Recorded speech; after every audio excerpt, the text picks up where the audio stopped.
భారత రాజకీయాల్లో నాయకులు మాటలతోనే కాదు, మౌనంతో కూడా సందేశాలిస్తారు. అలాంటి నాయకుల్లో నరేంద్ర మోదీ ప్రత్యేకంగా నిలుస్తారు. విమర్శలు ఎదురైనా, ఆరోపణలు వచ్చినా, అంతర్జాతీయ ఒత్తిళ్లు పెరిగినా కొన్ని సందర్భాల్లో మోదీ పూర్తిగా మౌనంగా ఉండిపోతారు. ఈ మౌనమే ఇప్పుడొక పెద్ద ప్రశ్నగా మారింది. మోదీ సహనం విలువ ఏది? ప్రతిపక్షాలు మోదీపై తరచూ విమర్శలు గుప్పిస్తుంటాయి. ధరల పెరుగుదల, నిరుద్యోగం, రైతు సమస్యలు, అంతర్జాతీయ సంబంధాలు.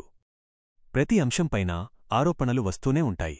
కాని ప్రతి విమర్శకు వెంటనే స్పందించడం మోదీ శైలి కాదు. ఆయన ఎక్కువగా వేచిచూస్తారు, పరిస్థితిని గమనిస్తారు.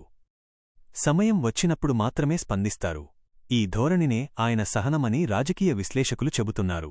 గతాన్ని పరిశీలిస్తే మోదీ సహనం వెనుక ఒక వ్యూహం స్పష్టంగా కనిపిస్తుంది. నోట్ల రద్దు సమయంలోనూ, ఆర్టికల్ 370 రద్దు సమయంలోనూ మొదట మౌనం, తర్వాత ఒక్కసారిగా తీసుకున్న నిర్ణయం దేశాన్ని ఆశ్చర్యానికి గురిచేసింది. ఆ సమయంలో తీవ్ర విమర్శలు వచ్చినా మోదీ వాటికి మాటలతో కాదు, చర్యలతో సమాధానం చెప్పారు. అంతర్జాతీయ రాజకీయాల్లో కూడా మోదీ సహనం స్పష్టంగా కనిపిస్తుంది. పొరుగుదేశాల నుంచి విమర్శలు వచ్చినా, అంతర్జాతీయ వేదికలపై ఒత్తిళ్లు పెరిగినా వెంటనే ఘాటుగా స్పందించకుండా దౌత్యపరంగా వ్యవహరించడం ఆయన శైలిగా మారింది. ఇది కొందరికీ బలహీనతగా అనిపించినా నిపుణులు మాత్రం దీన్ని వ్యూహాత్మక సహనంగా అభివర్ణిస్తున్నారు.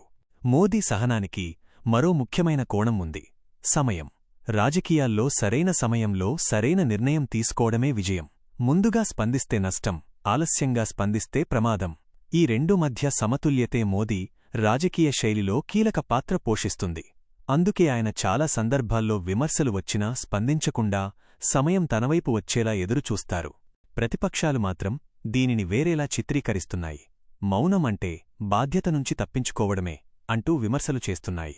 కీలక అంశాలపై ప్రధాని స్పందించకపోవడం ప్రజాస్వామ్యానికి మంచిది కాదని వారు అంటున్నారు. కాని మోదీ అనుచరులు మాత్రం సహనమంటే బలహీనత కాదు, అది నాయకత్వ లక్షణం అని వాదిస్తున్నారు. సామాన్య ప్రజల్లో కూడా ఈ అంశంపై భిన్న అభిప్రాయాలు ఉన్నాయి.